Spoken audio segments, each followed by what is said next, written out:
My girlfriend spat on my face when I proposed to her in front of my entire family on Christmas saying, "EW, this ring is small and pathetic just like you."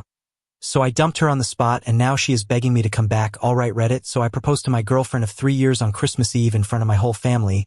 She rejected the ring, called it pathetic, admitted she'd been cheating with her ex for months, then walked out. For months later she had a criminal record, her better. Man had a broken nose and no job.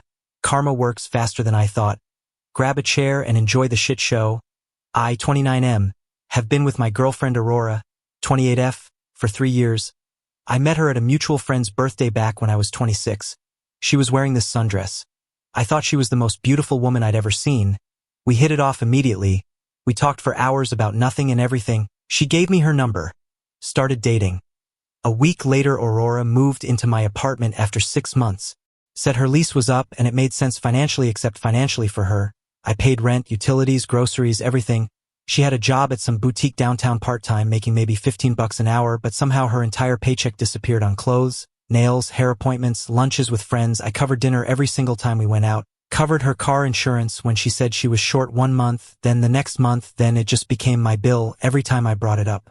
She'd get defensive, say I was being controlling, say if I really loved her I wouldn't keep score, say her job didn't pay well and I made good money, so what was the problem? I loved her. I kept telling myself it would balance out eventually, that once she got a better job or we got married things would even out, which brings us to Christmas Eve. I'd been planning this proposal for 2 months, found a jeweler through a guy at work, picked out what I thought was a perfect ring, not the biggest diamond in the store but quality, good cut, good clarity, the kind of ring that said I loved her without being unnecessarily flashy about it.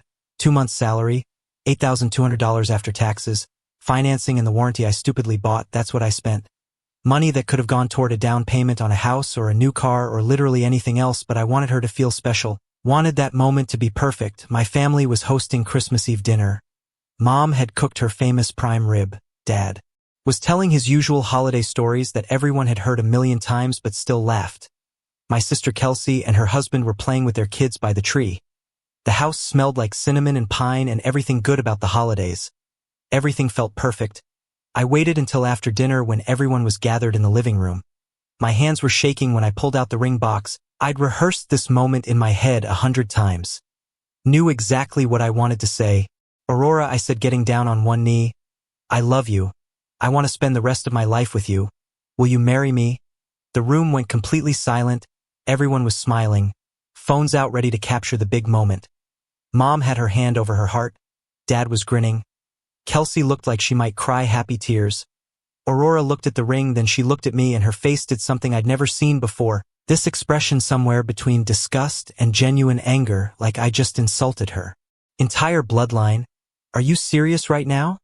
she said. Not exactly the response I was hoping for. "What do you mean? This ring? Are you pranking me right now?" My brain kind of short-circuited for a second. "What? It's small." "Small?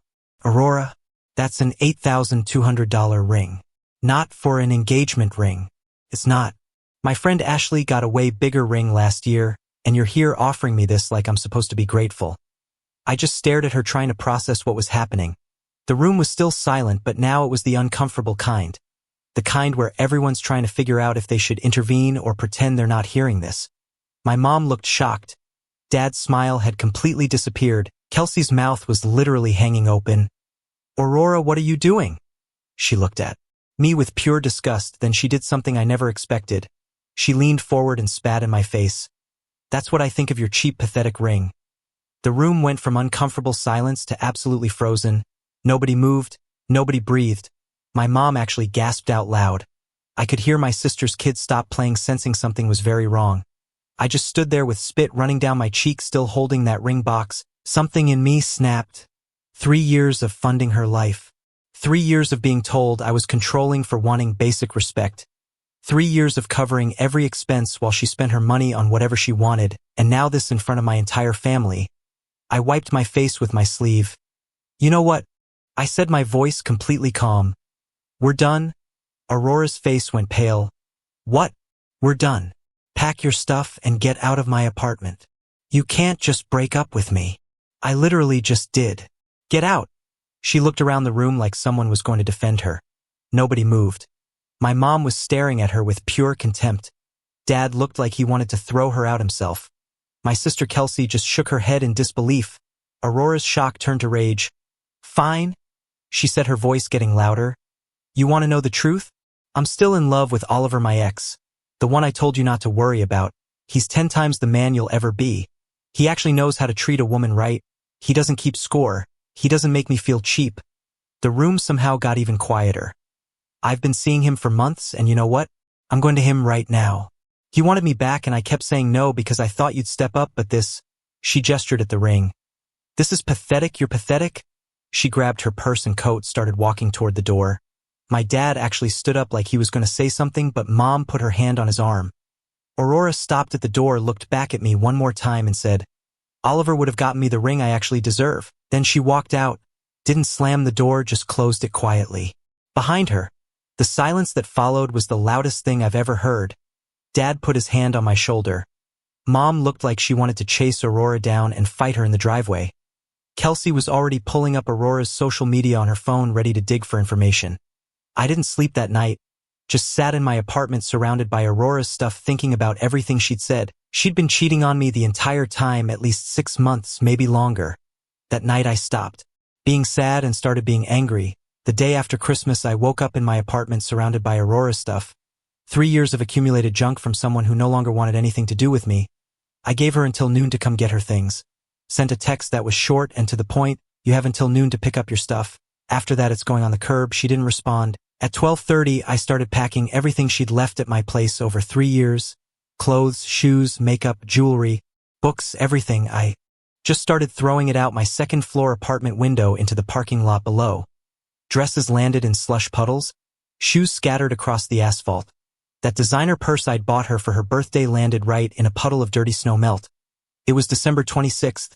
Cold, wet, perfect weather for ruining someone's belongings. By 2 p.m., everything was scattered across the parking lot like the world's most expensive yard sale had exploded. I took a photo, sent it to her with a message. Your stuff is outside. You have 1 hour before I donate it to whoever wants to pick through it. 5 minutes later, my phone rang. Aurora, are you insane? You can't just throw my stuff out. Already did. Those are expensive items. Better hurry then. It's starting to snow again. Oliver's with me. He'll make you regret this if you don't bring everything back inside right now. I actually laughed. I'd love to see him try. I'll be waiting right here. She hung up. 30 minutes later, a beat-up Ford Focus pulled into the parking lot. Out stepped Aurora and presumably Oliver. He was exactly what I expected, gym rat, tight shirt showing off arms that spent more time lifting weights than his brain spent on thoughts. The kind of guy who films himself working out and posts it with captions about grinding and hustling. Aurora looked rough, hair messy, no makeup. Wearing yesterday's clothes, she stumbled a little getting out of the car, squinting against the winter sun like it personally offended her. She ran to her scattered belongings, making these dramatic sounds like someone had killed her dog. Oliver walked up to me with his chest puffed out. That classic tough guy stance that guys like him practice in mirrors. You got a problem, bro? Just cleaning out trash. His face got red. You calling Aurora trash? If the shoe fits. Speaking of shoes, there's one in that puddle over there. He stepped closer. I didn't move. We were about 5 feet apart now, close enough that I could smell whatever cheap cologne he'd bathed in. Oliver just helped me load the car. Aurora called out, arms full of wet clothes. But Oliver was committed to his tough guy routine now. Aurora was watching, he had to perform. Nah, this dude needs to learn some respect. You don't treat women like this. Really? You're about to have a problem if you don't shut your mouth. Aurora had stopped picking up her things. She was watching now, this excited look on her face like she was hoping for a show.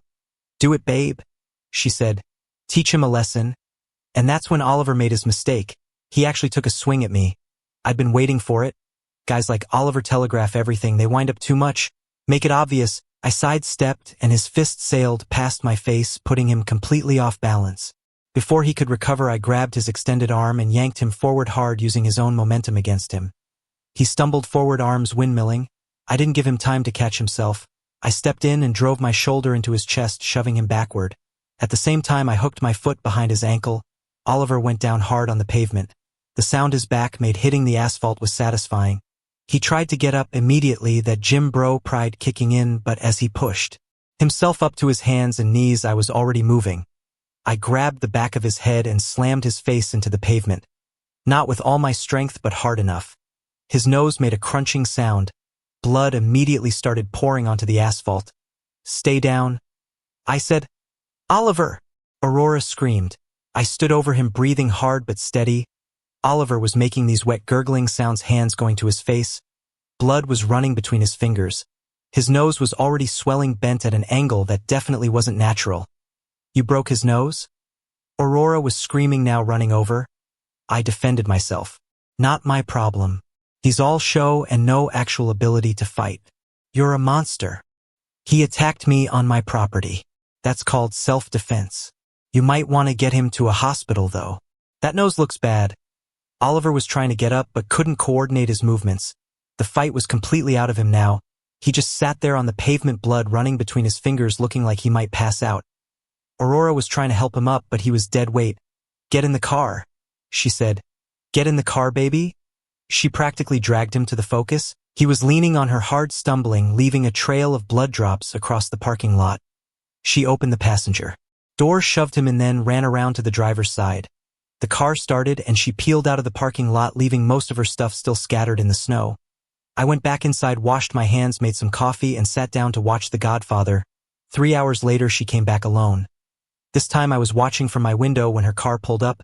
She got out and just stood there for a minute looking at her ruined belongings in the parking lot. Then she started picking things up, crying.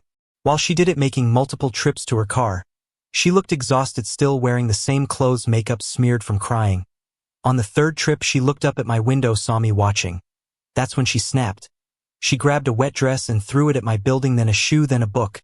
She was holding one of her high heels, gesturing wildly at my window and screaming something I couldn't hear through the glass. I called the police. "Hey, I need officers at the Riverside Apartments on Oak Street. My ex-girlfriend is destroying her own property in the parking lot and causing a disturbance." Aurora had moved on from throwing her own stuff to throwing whatever she could find. Rocks from the landscaping, a piece of wood from somewhere. She was completely out of control, still waving that high heel around while she yelled. A police car pulled up within 5 minutes. 2 cops got out. Aurora saw them and immediately tried to compose herself, straightened up, wiped her face, tried to look like a rational human being. "Ma'am, we got a call about a disturbance." "That man!" She pointed at my window with the shoe still in her hand, but her aim was off, gesturing vaguely in the wrong direction. "He threw all my belongings out of his apartment and then attacked my boyfriend." The cops looked at each other. One of them stepped closer to Aurora. "Ma'am, are you all right? You look unwell." "I'm fine, I'm just upset because..." "Ma'am, is this your property?" "Yes, he threw it all out." "So you're disturbing the peace over your own belongings that are on private property. He can't just throw my stuff out. If you don't live there, he actually can. You need to collect your belongings and leave, or we'll have to cite you for disturbing the peace." Aurora was shaking now, exhaustion mixing with rage. She kept glancing between the cops and my window. "This is all his fault. He's the one who should be arrested." She was gesturing wildly with both hands now, the shoe still gripped tight. "Ma'am, you need to calm down and collect your things." "I am calm," she screamed, which really didn't help her case.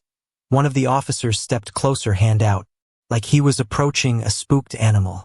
"Ma'am, we're gonna need you to put that shoe down and take a breath." "I don't need to calm down. I need him arrested." The officer reached for her arm. "Ma'am, let's talk about this calmly." And that's when Aurora completely lost it. She jerked her arm away from the officer and shoved him hard in the chest with both hands. Everything stopped. The cop she'd shoved looked down at his chest, looked at his partner, looked back at Aurora. "Ma'am, you just assaulted a police officer. Turn around and put your hands behind your back." "What?" "No, he was grabbing me. I was defending myself." "Turn around now." It was self-defense. But even as she said it, you could see the reality dawning on her face. The understanding that she just crossed a line there was no coming back from. The other cop moved in. Within 30 seconds, Aurora was in handcuffs, screaming about how this was unfair and I had orchestrated everything. They put her in the back of the police car. One of the cops came up to my apartment to get a statement. I told him everything, showed him the texts, explained the situation. "She's being charged with assaulting a peace officer and disturbing the peace." He said, "What about all her stuff?" "That's between you two, but if I were you, I'd have it removed by tomorrow, so there's no reason for her to come back." After they left with Aurora screaming in the back seat, I called a junk removal company, paid them $200 to come pick up everything in the parking lot and haul it away. Best $200 I ever spent. The next morning, I filed for a temporary restraining order, citing the Christmas rejection, the cheating, the parking lot incident, and her arrest. The judge granted it immediately. Aurora wasn't allowed within 500 feet of me, my apartment, or my workplace.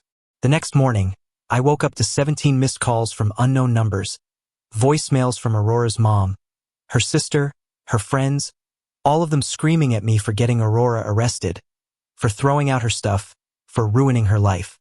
I blocked every single number and went to work. Work was good. Work was a place where people acted like adults. I spent the day reviewing blueprints for a new office complex downtown, double-checking calculations, making sure everything was up to code, normal stuff that didn't involve psychotic ex-girlfriends. But work was also weird that day. My coworkers kept looking at me like they wanted to say something but didn't know how. Brian finally came by my desk during lunch, sat down, and just said, "Man, I heard that's rough." Nobody else knew what to say. They'd all met Aurora at company events. A few people awkwardly patted my shoulder throughout the day. One woman from accounting brought me homemade cookies and then immediately looked horrified at her choice, like cookies were now a sensitive topic. During the afternoon, I got an email from a number I didn't recognize. When I opened it, my blood pressure immediately spiked. It was from Oliver or someone using Oliver's name. Subject line, "We need to talk." The email was exactly what you'd expect, lots of posturing about how I'd attacked him, how I was going to pay for what I did, how he was going to make sure everyone knew what kind of person I really was, how he was going to contact my employer and tell them I was violent and unstable. I forwarded it to my personal email for documentation and blocked him. 2 hours later, another email. This one longer, more detailed, and significantly more threatening. He was going to find where I worked. He was going to post about me on social media. He was going to make my life miserable. I forwarded that one too. The next morning, Oliver made good on part of his threat. He'd found my company's public email and sent a message to what he thought was my boss, but was actually the general HR inbox. The email was incredible. He claimed I was unstable, dangerous, and shouldn't be trusted around clients or projects. He said I'd violently attacked him without provocation. He demanded they fire me immediately for being a liability. The problem with this strategy, he sent it from his work email. His signature line listed his employer, Prestige Fitness, where he was apparently a personal trainer. Our HR manager called me into her office that afternoon.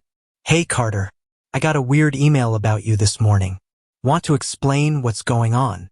I told her everything, the proposal, the rejection, the stuff in the parking lot, the fight, Aurora's arrest, everything. I showed her the emails Oliver had sent me. I showed her the police report from Aurora's arrest and the restraining order paperwork.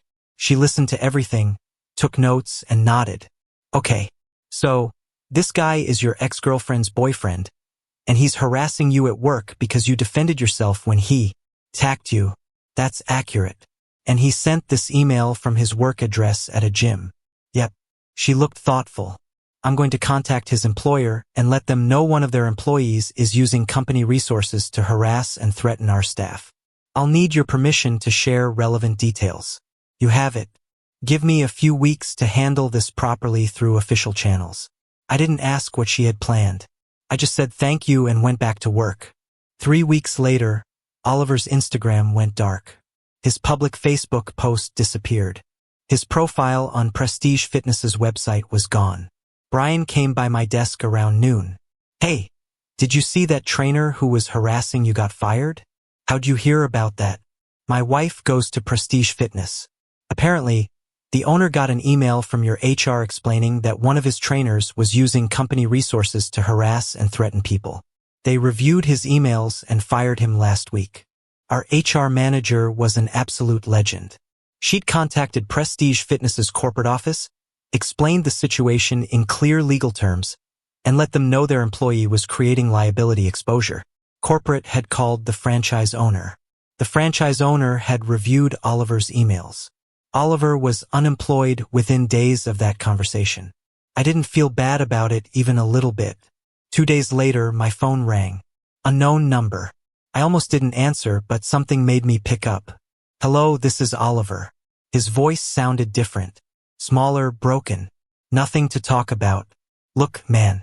I messed up. I shouldn't have tried to fight you. I shouldn't have sent those emails. I need you to understand something. I don't need to understand anything. Please just listen for 1 minute. Against my better judgment, I didn't hang up. After you broke my nose, Aurora and I got back to my place. I thought she'd be worried about me. My nose was definitely broken. Couldn't breathe. My whole face was swollen. I looked like I'd been hit by a truck. He paused. I heard him take a shaky breath. She was angry. Not at you, at me. She started screaming at me about how I was supposed to defend her, how I was supposed to handle you, and I failed.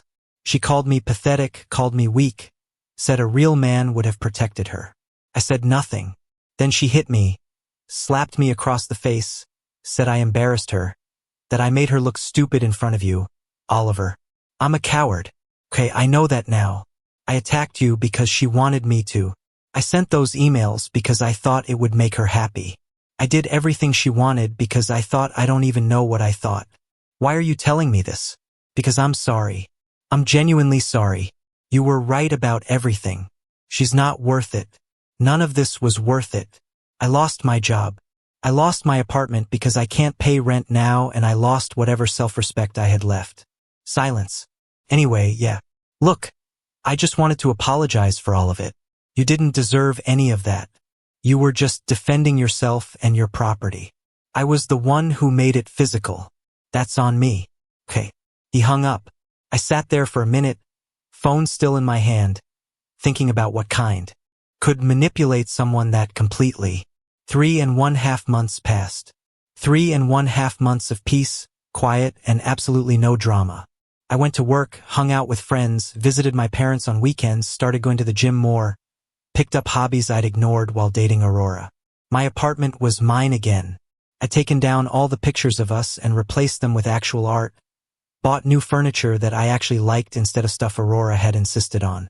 Even got a dog, a rescue mutt named Max, who was just happy to have a home. Life was simple, uncomplicated, exactly what I needed. Brian kept trying to set me up with his wife's friend from church. I went on one date with her. She was nice, sweet, but I wasn't ready for anything serious. Told her that honestly, and she appreciated it. Dated a few other people casually. Nothing serious, nothing complicated. Just regular adult dating where both people had jobs and paid for their own stuff and didn't expect me to fund their entire existence. It was refreshing.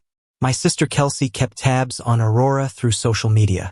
Apparently, Aurora had moved back in with her parents, was working at her dad's company doing some administrative thing, had deleted most of her social media posts.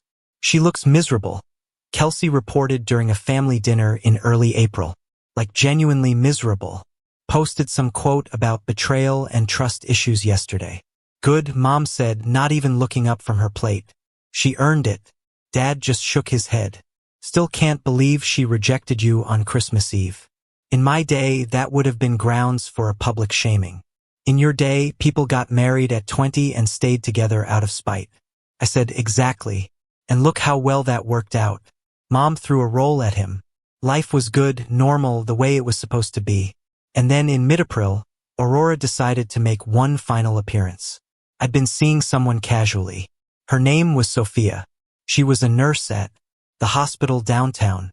Normal person, paid her own bills, had her own car, didn't expect me to fund her lifestyle. One Saturday afternoon in mid-April, Sophia and I were at my apartment watching a movie. Max was lying on the floor. Everything was calm and peaceful. Then someone knocked on my door. I got up, looked through the peephole, and there she was, Aurora, standing in my hallway holding what looked like a plate covered in aluminum foil. I opened the door. Aurora looked different, thinner, tired. Her hair wasn't done the way she used to keep it. She wasn't wearing makeup. She was in jeans and a regular t-shirt instead of the designer stuff she used to insist on. Hey, she said quietly. Her voice was soft, almost sweet. What do you want, Aurora? I just wanted to talk. Can I come in? She held up the plate. I made you cookies. Your favorite chocolate chip. I remembered you always liked the ones with extra chips. You can't be here. There's a restraining order. I know, but I wanted to apologize for everything. She looked down at the plate, then back at me. Please, just 5 minutes. I won't cause any trouble. Promise. Sophia appeared behind me. Hey, everything okay? Aurora's eyes went to Sophia. Her whole body went rigid. The sweet expression cracked immediately. Who the heck is this? Aurora, you need to leave now. No. Her voice was rising. You moved on already? It's been what, 3 months, and you've already replaced me? I'm calling the police, I said, pulling out my phone. With her? Aurora's eyes were locked on Sophia now. Pupils dilated, breathing getting faster. You're seriously with this nobody? After everything we had? Sophia stepped back instinctively. I moved slightly to block Aurora's view of her. Aurora, leave right now or I'm calling 911. I came here to apologize, she screamed. I made you cookies. I spent all morning trying to make them perfect and you're standing there with some random girl you probably met 5 minutes ago. I started dialing. Don't you dare. Aurora's voice dropped low, dangerous. Don't you dare call them. You're violating a restraining order. You need to leave. I need to leave. I need to leave. She was screaming now. I gave you 3 years of my life. 3 years. And you throw me away for her? She looked past me at Sophia, who had backed up further into the apartment. Max was starting to bark. You think you're special? Aurora yelled at Sophia. You think he actually cares about you?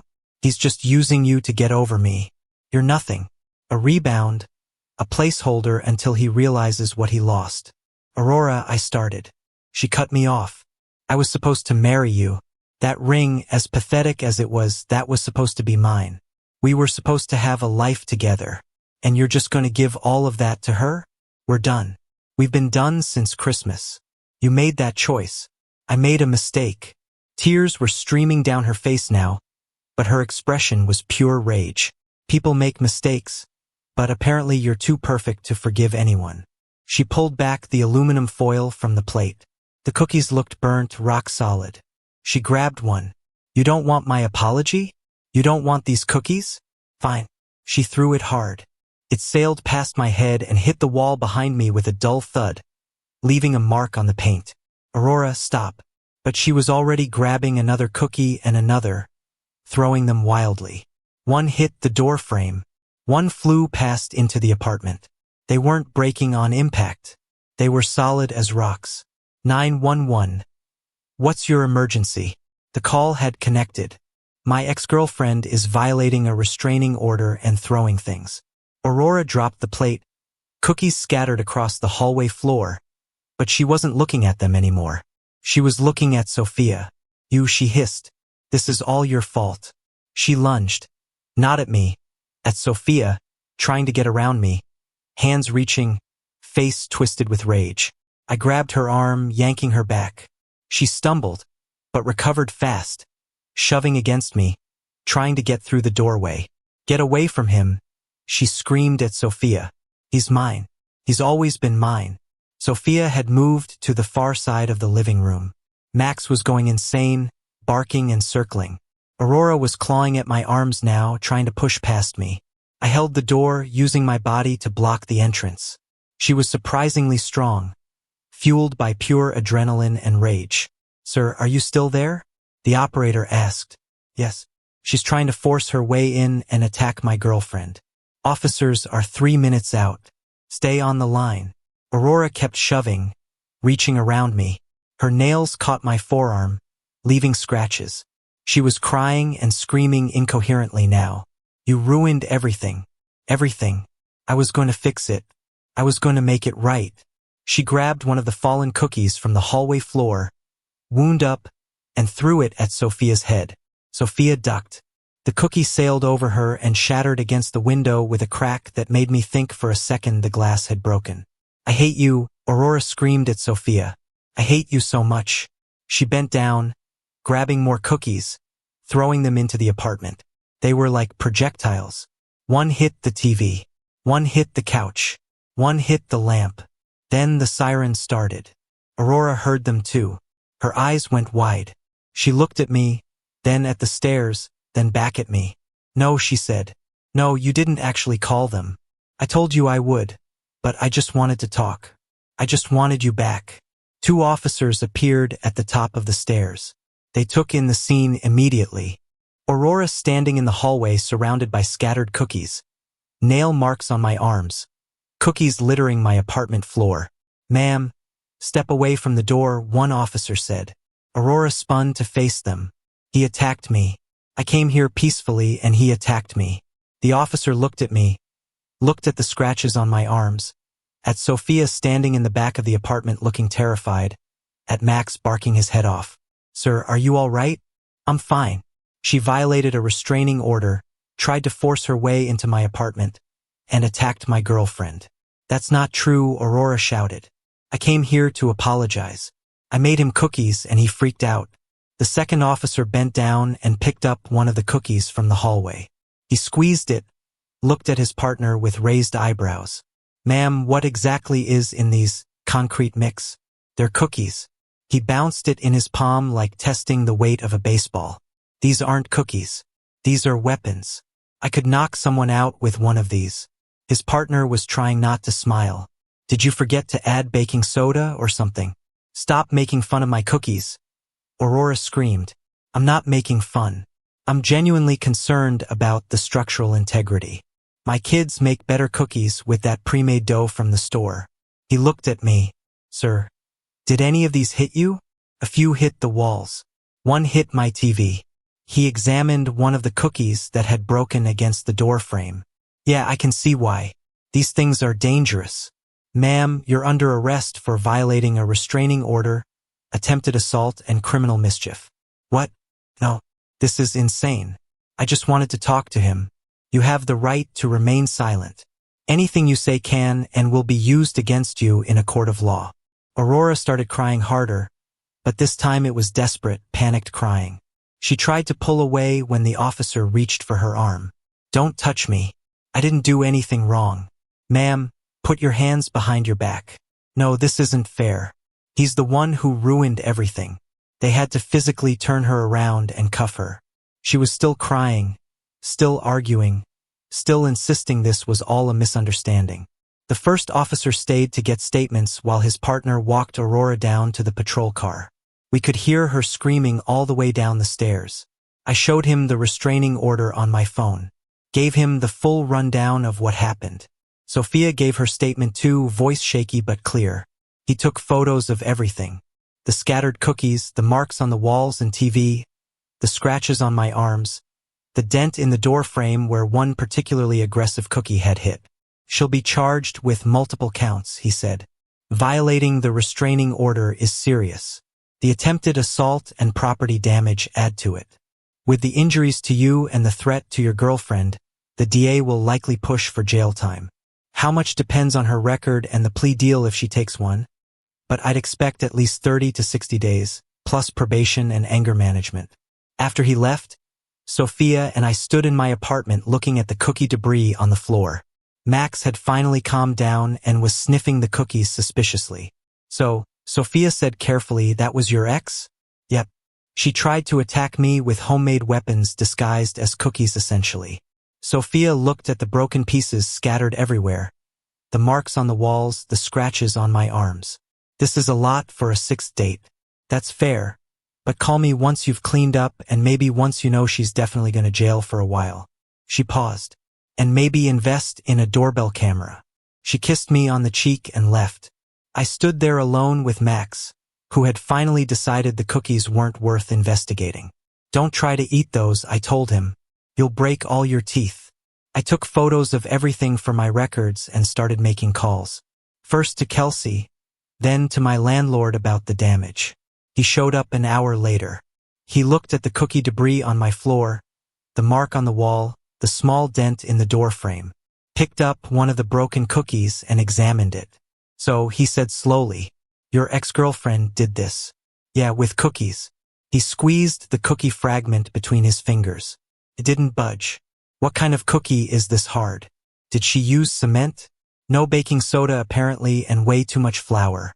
He actually laughed. Well, that's a first. In 30 years of being a landlord, I've seen a lot of things. Never seen someone weaponize baked goods. He looked at the wall damage. You're going to need to cover the repairs. Spackle, paint, and I'll need to check that door frame. She's being charged. I'll handle whatever needs to be done. Good. Document everything. Photos, police reports, the whole thing. He paused. And maybe next time, don't open the door. Lesson learned. 6 months later, I got a call from the DA's office. Aurora had taken a plea deal. 45 days in county jail, 18 months probation, mandatory anger management counseling, and restitution for damages. The restitution included the wall repairs, door frame fix, TV screen replacement, and my medical costs for the arm scratches. Total came to $1,240. The restraining order got extended for another 5 years. I never heard from her again. Sophia and I are still together. Max loves her. My family loves her. She pays for her own stuff, has her own life, and treats me like an equal partner instead of a walking ATM. That $8,200 ring is sitting in a safe deposit box. Maybe one day I'll use it for someone who actually deserves it. Maybe I'll sell it. Haven't decided yet. Guys, we are so close to hit 100,000 subscribers on this channel. If you are not subscribed to the channel, please consider subscribing. It really helps hit that 100,000 mark.